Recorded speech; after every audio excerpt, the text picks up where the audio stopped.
गणेश चतुर्थी से लेकर अनंत चतुर्दशी तक गणेश पुराण कहती है। तो गणेश जी अगर लेकर आ रहे हैं तो बैठी हुई मूर्ति लेकर आए, और गणेश जी लाए मना नहीं है। गणेश जी जब लेकर आए तो घर में बिठाने के लिए ला रहे हैं तो राइट सूंड का गणेश लेकर आए, सीधी हाथ का।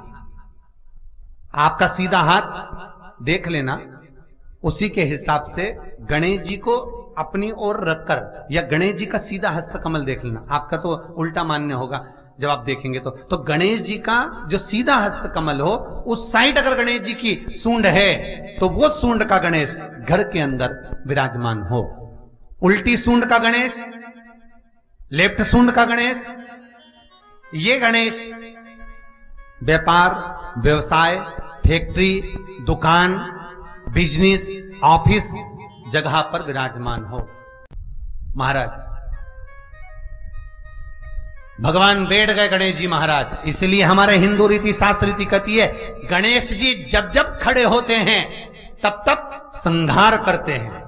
गणेश जी जब जब खड़े होते हैं तब तब किसी ना किसी का संहार करते हैं, और गणेश जी जब बैठे रहते हैं तो सुख, समृद्धि, वैभव, आनंद, संपदा प्रदान करते रहते।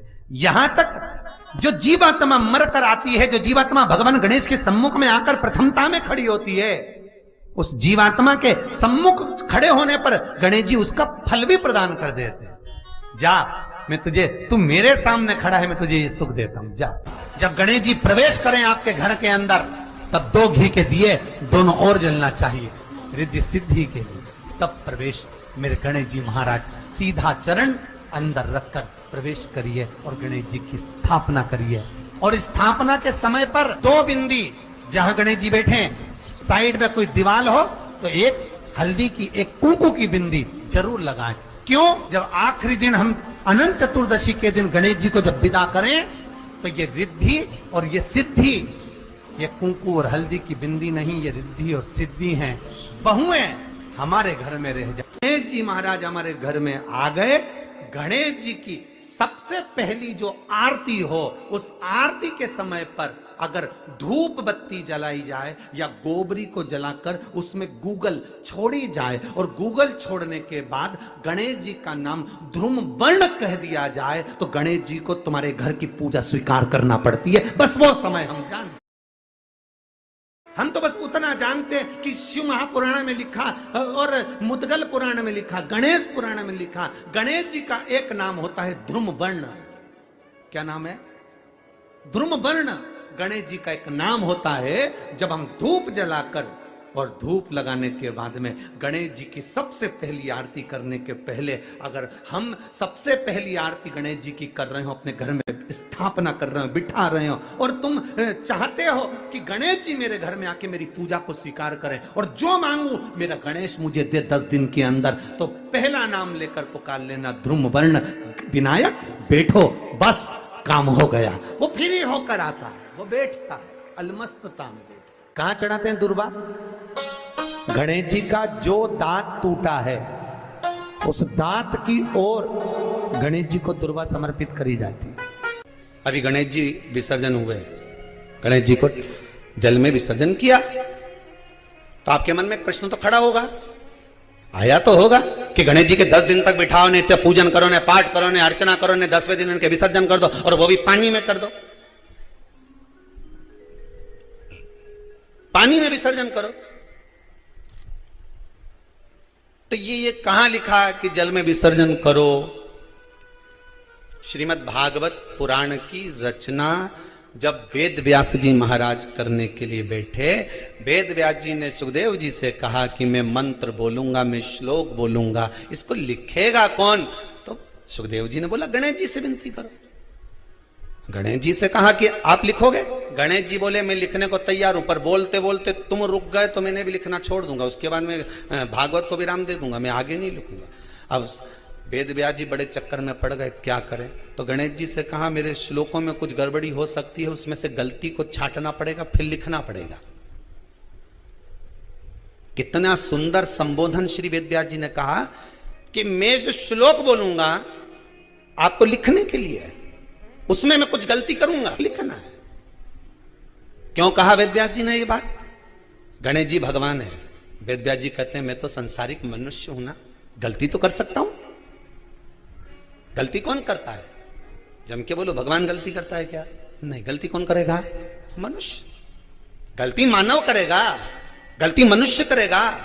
और गलती करने के बाद अगर हमसे अपनी जिंदगी में कोई गलती हो जाती है तो एक बार क्षमा मांगने में कुछ जाता है क्या? प्रणाम करने में कुछ जाता है क्या? निवेदन करने में कुछ जाता है क्या? नहीं। गलती हो गई मुझसे, तो गणेश जी आप गलती को छांटना, लिखना। गणेश जी महाराज लिखने बैठ गए। लिखते लिखते लिखते लिखते 10 दिन हो गए गणेश जी महाराज को। शरीर में ताप पड़ने लगा गणेश जी महाराज के। वेद व्यास जी ने गणेश जी के हाथ का स्पर्श करा तो शरीर तो तप रहा था। वेद व्यास जी ने वहीं पर श्रीमद् भागवत के श्लोकों को विराम दे दिया। अब नहीं बोले। गणेश जी लिखते लिखते लिखते लिखते लिखते लिखते थक गए, ताप पड़ गया, शरीर गर्म हो गया। वेद व्यास जी ने कब करूं क्या? 10 दिन से लिख रहे हैं और शरीर पर ताप पड़ रहा है, करा क्या जाए? उन्होंने गणेश जी का हाथ पकड़ा, उठाया और कहा चलो प्रभु हमारे साथ में। वेद व्यास जी गणेश जी को ले गए और ले जाकर शीतल जल में श्री गणेश जी महाराज को बिठा दिया। गणेश जी को पानी के अंदर उनको विराजमान कर दिया कि अब आप ताप को थोड़ा ठंडा कर लीजिए। शीतल जल में बिठाया। उस दिन से नियम हो गया कि 10 दिन गणेश जी बैठते हैं और फिर उनका विसर्जन होता है पानी के अंदर, जल के अंदर। शरीर का ताप मिट जाए। तो गणेश जी ने वचन दिया है वेदव्यास जी महाराज को, आपने मेरे ताप को मिटाने के लिए मुझे जल में बिठाया है। जो मुझे जल में विसर्जन करेगा मेरा ताप तो मिटेगा ही, साथ में जो मुझे जल में विसर्जन करेगा उसके जीवन के भी ताप को मैं मिटा दूंगा, उसके जीवन के ताप को मैं मिटा दूंगा। ताप मिटा दिया।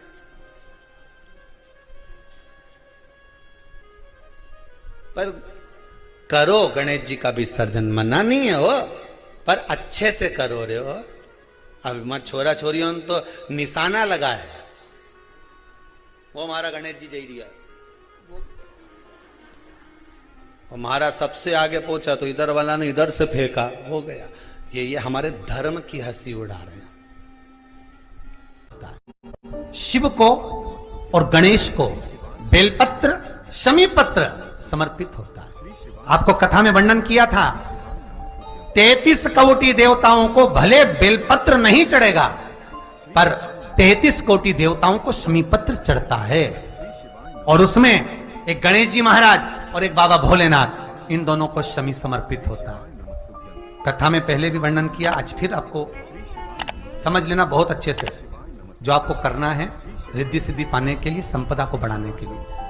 शिव महापुराण की कथा कहती है, और गणेश चरित्र अपन श्रवण कर रहे हैं, जिसके घर में संपदा की कमी पड़ती हो, बीमारियां ज्यादा फैल रही हो, बहुत कष्ट हो महाराज, बहुत ज्यादा दुखी हो महाराज, कोई काम नहीं बन रहा, बहुत तकलीफ में हो, तो शमी पत्र, शमी की पत्ती, जहां गणेश जी का स्थान है वहां पर 5 शमी पत्र 5 समर्पित करें और शंकर जी के ऊपर 3 शमी पत्र समर्पित करें। बहुत ध्यान देना, 5 शमी पत्र जहां गणेश जी का स्थान है शिवलिंग में वहां समर्पित करें, 3 शमी पत्र शिवलिंग के ऊपर समर्पित करें। 1 शमी पत्र शंकर जी की चौखट पर लेफ्ट भाग में, जाते समय आपका उल्टा हाथ, जब मंदिर से निकलो तो उल्टे हाथ पर लेफ्ट भाग में शंकर जी की चौखट पर समर्पित करें 1 शमी पत्र। और महाराज घी का दिया जहां लेफ्ट भाग में आपने शमी पत्र रखा है, मंदिर में ना दिया लगाकर बाहर की ओर जहां शमी पत्र रखा है उसके ठीक साइड में एक घी का दिया लगा दीजिए। केवल गणेश चतुर्थी से लेकर अनंत चतुर्दशी तक गणेश पुराण कहती है, भगवान गणेश जी का मोर ध्वज का, मयूर ध्वज गणेश का नाम लेकर जो ये दीप शमी पत्र चढ़ा देता है, उसके घर से कभी रिद्धि सिद्धि नहीं जाती, वैभव प्रतिष्ठा नहीं जाती। कर देखना, अगले साल तक आपका व्यापार कितना चलता है हमको बताना जरूर, करके देखो एक बार। गणेश पुराण का, शिव महापुराण का यह प्रसंग करिए, जीवन में उतारिए। चतुर्थी से लेकर अनंत चतुर्दशी तक गणेश जी का मूल स्थान। आपको गणेश जी की मूर्ति पे चढ़ाने का नहीं बोल रहा। क्यों नहीं बोल रहा है? क्योंकि गणेश जी की आप प्रतिष्ठा करोगे तो वो टेम्परेरी है, 10 दिन के लिए कर दिया, फिर वापस विसर्जन कर दिया। पर जहां शंकर मंदिर में बैठ गए, शिवलिंग स्थापित हो गया, वहां ना जाने कितने समय से शंकर की आराधना हो रही है, वहां गणेश जी सदा विराजमान है। और देखो, ये 10 दिन में अगर आपने शमी पत्र बिल्कुल मन से समर्पित करा है ना, तो मेरा विश्वास कहता है, शिव महापुराण का, मेरे बाबा विश्वनाथ की कृपा कहती है, मेरा मन कहता है, 10 दिन के अंदर आप शमी चढ़ाएंगे ना तो कुछ ना कुछ अच्छी की प्रियता है दुर्वा। क्या प्रियता है? दुर्वा। कितनी दुर्वा गणेश जी को समर्पित करी जाती है? मात्र 5। कितनी? आज के जमाने में लोग गट्ठा बनाकर चढ़ा दें, वो अपनी जगह पर है। 5 दुर्वा पंचम इंद्रियों को वश में करने के लिए और भगवान के 5 जो स्वरूप हैं उनको अपने भीतर उतारने के लिए 5 दुर्वा। और दुर्वा में भी 3 गांठ। जब दुर्वा समर्पित करी जाती है तो उसमें नीचे दुर्वा की डंडी पर गांठ रहती है, 3 छोटी छोटी गांठें होना चाहिए। कितनी गांठ? जो भगवान को समर्पित करी जाए। जिस अमृत के बूंद से प्रकट हुआ है पान का पत्ता। 33 कोटि देवताओं के पूजन में, पाठ में, अर्चना में ये अमृत का पत्ता काम आएगा। जिस जल के पात्र में यह पत्ता रखा रहेगा, वो जल क्षीर सागर के अमृत तुल्य हो जाएगा। क्षीर सागर के अमृत तुल्य। तुझे प्रथम गिनती में गिनाता हूं, देवताओं का अधिपत्य तुझे प्रदान करता हूं। सारे देवों में तू प्रथम गिनती में गिना जाएगा, प्रथम पूज्य माना जाएगा। बस शंकर भगवान ने वर दिया, थोड़ी देर बाद कार्तिकेय महाराज आ गए। कौन आए? जम के बोलो जरा। कार्तिकेय। और कार्तिकेय जी आए और आकर बोले, पिताजी दंडवत करा, प्रणाम करा, साष्टांग करा, मैं परिक्रमा कर कर आ गया। मैंने परिक्रमा करा। अब इधर तो देवता सब, सारे देवता मिलकर अक्षत छोड़ रहे गणेश जी के ऊपर, स्वस्ति वाचन हो रहा, लोग प्रणाम कर रहे, नमन कर रहे, लोग आवाज लगा रहे, श्री गणेश जी महाराज की। अब सारी दुनिया में आवाज लग रही गणेश जी। तो कार्तिकेय ने पूछा, माँ ये गणेश जी का जय घोष क्यों हो रहा है? गणेश जी के जयकारे क्यों हो रहा है? गणेश जी के लिए इतना जय घोष? तो माता पार्वती ने भगवान शंकर के शब्दों को कार्तिकेय को सुनाया। कार्तिकेय रो पड़े, माँ मैं परिक्रमा कर कर आया, गणेश जी ने तो केवल आपकी परिक्रमा लगा ली, आपने उसको प्रथम गिनती में मान लिया। माँ उसने बुद्धि का परिचय दिया और मैंने कर्म का परिचय दिया। बुद्धि का परिचय, कर्म का परिचय, मैंने कर्म का दिया। उसके भाग्य का मिलता है कि कर्म का मिलता है?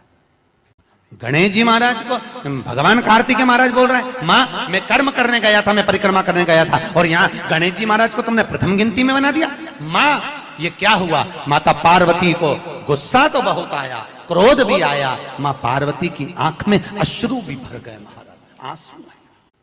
मां खड़ी हो गई। माता पार्वती ने आज खड़े होकर भगवान भोलेनाथ जी से निवेदन करा, आपने अपनी जिंदगी की ये गलती कर दी। क्या गलती? शंकर भगवान पूछ रहे हैं, कौन सी गलती? तुमने गणेश जी को प्रथम गिनती में बना दिया। कार्तिकेय भी तो गया था, अगर कुछ थोड़ा सा आशीर्वाद रखना था तो कार्तिकेय के लिए रखना था, पर तुमने केवल गणेश को प्रथम गिनती में बनाया है, ये तुम्हारी गलती है। तो गणेश जी ने परिक्रमा भी तो करी है। माता पार्वती खड़े होकर शंकर भगवान से बोली, भोलेनाथ मैंने अपनी जिंदगी में आपसे कभी कुछ नहीं मांगा, पर आज तुम्हारी यह पार्वती तुमसे एक वर चाहती है। शंकर भगवान ने कहा, मांग, तुझे क्या चाहिए? पार्वती कहती है, आज के बाद तुम्हारी कभी पूर्ण परिक्रमा ना लगे। आज के बाद तुम्हारी कभी पूर्ण प्रदक्षिणा ना हो। पूर्ण नहीं। कौन ने मांगा? जम के बोलो। पार्वती।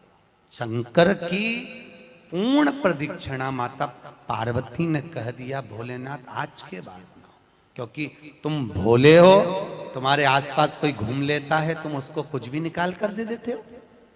बहुत ध्यान देना, उल्टी सूंड के गणेश बहुत कम बनते हैं। क्यों कम बनते हैं? इसका शास्त्रीय प्रमाण है।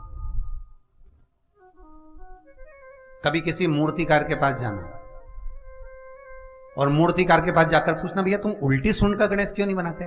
जितने भी बनते सीधी सूंड के बनते।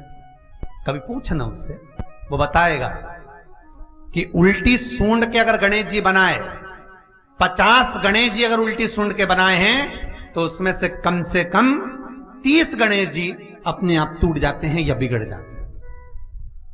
ये शास्त्र रीति है। उल्टी सूंड का गणेश बहुत कम पक पाता है या मिट्टी का बन पाता है। और यदि आपने अपने हाथों से भी उल्टी सूंड का गणेश मिट्टी का बनाया तो 10 दिन पूजन करोगे, 10 दिन के अंदर वो मूर्ति, वो सूंड, वो गणेश जी चटक जाएगा। उल्टी सूंड का गणेश टिकता ही नहीं है, वो बीच में से खंडित हो ही जाएगा। तो आप देखना, उल्टी सूंड का गणेश जी लोगे तो कहीं ना कहीं हाथ नबा होगा, कहीं पांव नबा होगा, कहीं पीठ नबी होगी, कहीं कुछ खंडित होगा, कुछ ना कुछ उसमें मिस्टेक मिलेगी ही, यह पक्का है। और ना मानो तो आपके नगर में भी जाकर देखो, आप तो गणेश जी लेने जाओगे ना तो विचार करना, शिव कथा सुन रहे हो कि गलत है कि सही, आप देखना जाए। सीधी सूंड के गणेश जी देखोगे तो खंडित कम मिलेंगे, पर उल्टी सूंड का अगर गणेश जी ढूंढोगे तो कहीं हाथ की उंगली, कहीं पांव, कहीं पीठ, कहीं कमर, कुछ ना कुछ उसमें कमी मिलेगी ही, ये पक्का। शिव महापुराण कहती है, गणेश पुराण कहती है, क्योंकि सीधी सूंड के गणेश जी को मनाने के लिए महाराज मंत्र की 50 माला करना पड़ती है। तो समझ लो उल्टी सूंड के गणेश जी को मनाने के लिए मात्र 5 माला में भगवान गणेश प्रसन्न हो जाते हैं, अर्थात उल्टी सूंड का गणेश शीघ्र प्रसन्न होता है। इसलिए हमारे हिंदू धर्म में 2 तरह के गणेश जी का प्रमाण कहा जाता है, एक राइट सूंड के गणेश, एक लेफ्ट सूंड के गणेश। राइट सूंड का गणेश रखा जाता है तो लक्ष्मी आती है पर टिकती नहीं है, इसलिए घर में सीधी सूंड का गणेश, और दुकान, व्यापार, व्यवसाय में, ऑफिस में उल्टी सूंड का 2 गणेश। तो इसका मतलब ये थोड़ी ना कि तुम्हारे घर में गणेश जी बैठा तो तुम उठा के बदल लिया, यहां कहां दिया, यहां कहां दिया। अब रखे रहने। हमेशा याद रखो, गणेश चतुर्थी के बाद अनंत चतुर्दशी पर जब गणेश जी का विसर्जन करते हैं तो गणेश जी की 2 धर्म पत्नियां, वैसे तो गणेश जी की कुल मिला के 5 पत्नी, कितनी है? गणेश जी की 5 पत्नी, पहली श्री, दूसरी तुष्टि, तीसरी पुष्टि, चौथी रिद्धि और 5वीं सिद्धि। ये व्यक्ति के नाम के आगे जो लिखा रहता है ना, श्रीमान, ये श्री संबोधन कहाँ से आया? और एक पीछे लिखते हैं, जैसे नाम के आगे लिखते हैं श्री और पीछे लगाते हैं जा में ई की मात्रा जी, लिखते हैं कि इधर नहीं लिखते? लिखते हैं श्रीमान अग्नि प्रसाद जी, श्रीमान बद्री प्रसाद जी। कि गणेश जी लाते हो भादो महीने में, तो विसर्जन करो तो विसर्जन के समय पर 2 बिंदी, एक कंकु की, एक हल्दी की, दीवार पर जरूर लगा देना चाहिए। क्यों? क्योंकि गणेश जी हमारे यहाँ आते हैं तो रिद्धि सिद्धि के साथ आते हैं, पर जब गणेश जी जाते हैं अगर हम बिंदी नहीं लगाते हैं तो गणेश जी अपनी रिद्धि सिद्धि को साथ में लेकर चले जाते हैं। पति के साथ पत्नी वापिस चली जाती है। जब हम बिंदी लगाते हैं तो उसका मतलब होता है कि हमारे घर की बहू हमारे घर में रहे, बेटा भले भ्रमण के लिए जाए। तो गणेश जी जाते हैं, रिद्धि सिद्धि घर में रह जाती है। इसलिए रिद्धि सिद्धि को घर में रखने के लिए 2 बिंदी लगाना चाहिए, एक कुंकू की, एक हल्दी।